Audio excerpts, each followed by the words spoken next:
Hello! In this video, we'll show you how to use the manual twin fold-out side step on your minibus safely and correctly. Before we start, make sure the minibus is parked securely with the handbrake applied. First, grab both handles. Then, lift the step gently and pull it outward until it's fully extended and locked into place. Once the step is deployed, safely assist passengers as they board or leave the vehicle. When you're ready to stow the step, lift it slightly, then push the step inward until it clicks securely back into place. And that's it. Nice and easy.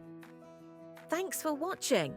If you found this video useful, subscribe to our YouTube channel and follow us on social media.